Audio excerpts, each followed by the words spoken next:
Aloha, everyone. It was an interesting day today and not a surprising day as the weekend was going through, futures open, and I saw it running, and I thought of the Marty Zweig methodology where you go long stocks the day before a market holiday. So basically, you would have gone long Friday morning, held through the weekend, and then sold Tuesday after the closing bell. Boy, oh boy, that would have paid off as stocks definitely rewarded the weekend holders for sure, as it normally does across the holidays. However, I didn't think today's rally would be quite as strong. I didn't think we'd be up almost 3% on the NASDAQ, but at the same time, it's not surprising because we're in a volatile market, summertime period. We're still at 48.11 right now on the NASDAQ. We're basically still below the recent highs, so that's still the key important level. But I tell you what, if we go to the 50-200-day moving average here on this index and then reverse on above average volume, I'm going short, and I'm taking all signals across any sector ETF that triggers a signal. So that should just be kept in mind here. But technically, today was a follow-through day, which means we now need to start looking for stocks that are breaking out of solid patterns that want to, run. And on that note, leading up into today's breakout day, I mean, just look at some of the small stocks we've been following. Hi-Ho, I've been bringing that one up, and look, it continues to do well. SMED continued to do well. Showed you APLE this weekend, and APLE was up 5%. And then KINS up another 3.53% today. LJPC, which we got shaken out of, you can see that this one ran big today. And PLCN, or LPCN, another one that we've been watching that moved higher today. And then also DY, we passed on this technical long signal here. Regret. Now I know better. Now I know that even in an ugly market, if I get a pocket pivot point signal on above average volume and a perfect speculator scan, quick handsome quality stock, I must go long. Had we gone long, we would now be sitting on a short term, 11% gain, 13% gain in a very short amount of time. So a lot of stocks that we have been watching before do look good. So we have to take that into consideration. On the New York Stock Exchange, you can see volume was about average, so that's good, but you can still see the NYSE has still got some resistance here. Then it's got resistance at the 50-day moving average. Then it's got resistance at these July support levels, which will then act as resistance. Then it's got resistance at its 200-day moving average. So we are nowhere near out of the woods yet. Same can be said for the S&P 500. The best-looking index is the NASDAQ, and that's followed by the Russell 2000. And even that, it's still just like the NASDAQ, hasn't crossed its short-term resistance, has that support, has the 50 and the 200-day moving average it all needs to go through. But we're oversold. We're still bouncing. Stocks we've been watching before working, and stocks that we're watching now, we need to go ahead and start paying attention to. And another indication that we could be bottoming is, here's some bigger stocks like ADI. Look at the volume here. So we got a lot of heavy volume on the reversals. The better looking one is Dow. Now I know this is defensive related stocks, so that could be another reason why it looks so strong, because we really are rotating into leaders into defensive sectors for the next leg down, and then Dow will hold up better. But Dow does have that I might be trying to bottom look. CEA, China Eastern Airlines, has that I might be trying to bottom look. Men's Warehouse, you can see it finally support the 200-day moving average, a pocket pivot point signal, surge in BOP and volume.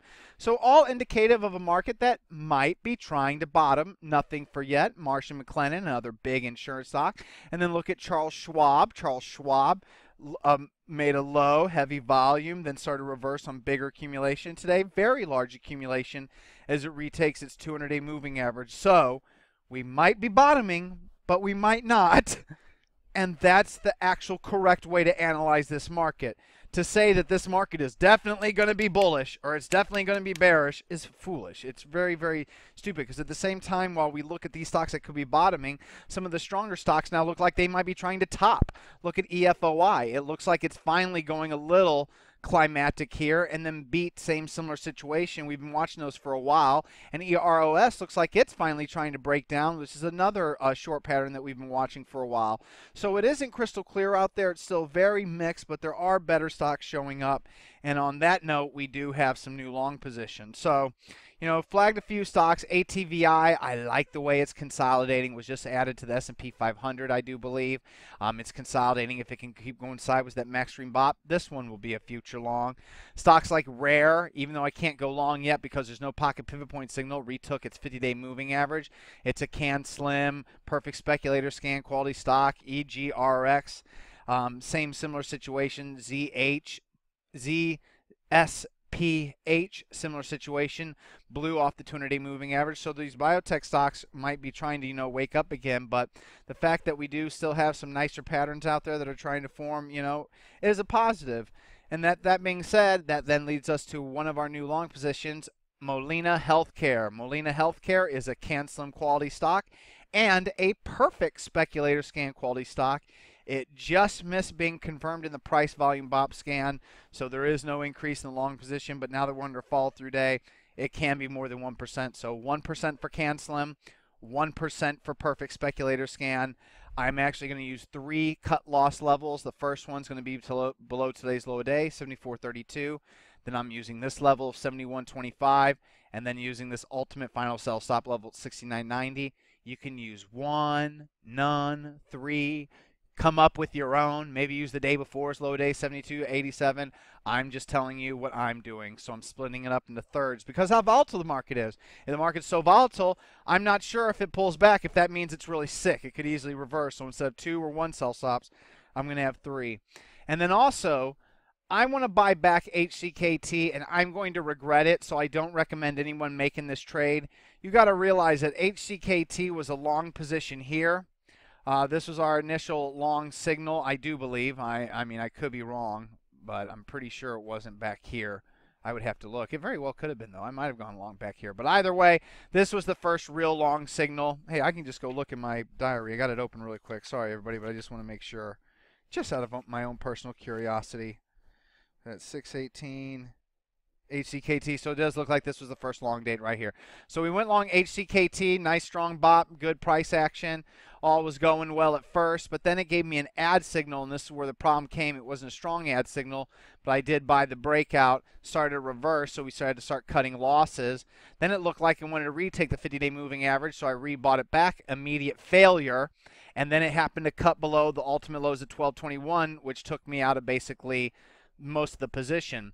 But after this big up day, we had good gains again, and I didn't think I had to worry about HCKT, but the market got rough.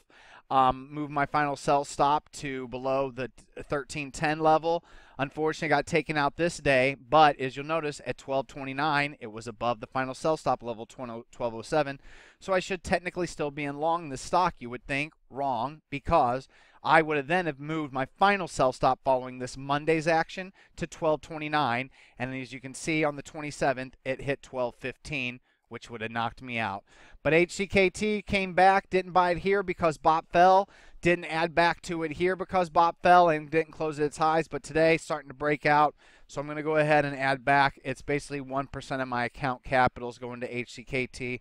This was in my BOP for 20 days scan, CanSlim quality scan, and my new high scan, and in my price volume BOP scan, so it was confirmed everywhere, but only 1% add. And then also PLPM. This stock, if it wasn't a CanSlim quality stock, would be a speculative stock, but you know what? It's actually got an EPS rating of 75. Its earnings and sales have been growing, and estimates for this year, next year are much higher. So this is technically a CanSlim quality stock, and it's in a diversified services stock, which is a sector that does well in poor market environments. It's got a lot of green BOP, as you can see, and it's producing a pocket pivot point signal on above average volume after volume was extremely low for about a week. So everything's lined up here. We don't risk much if we're long. It was confirmed in my BOP, green BOP for 20 days scan, so it was confirmed outside of my CanSlim stock scan. My CanSlim scan looks for any CanSlim quality stocks, no matter what prices. I add them all. That's why PLPM was found. It would have been found in the BOP scan anyway. But first cut loss level, you can use 285. Then you can use 282. Then 280 or 278, which is the close of the big shakeout day. Me, what I'll probably do is use 282 as my first sell stop, 278 as my final sell stop, and then also some house cleaning with today's sell-off, obviously. PSQ is closing below the 220-day moving average and above average volume. That's a 50% sell. TEX is closing below its 220-day moving average on above average volume. That's a 50% sell. And BIS is closing below the low of the ad signal, which was right here. So 30.18 was the final sell stop on the entire position.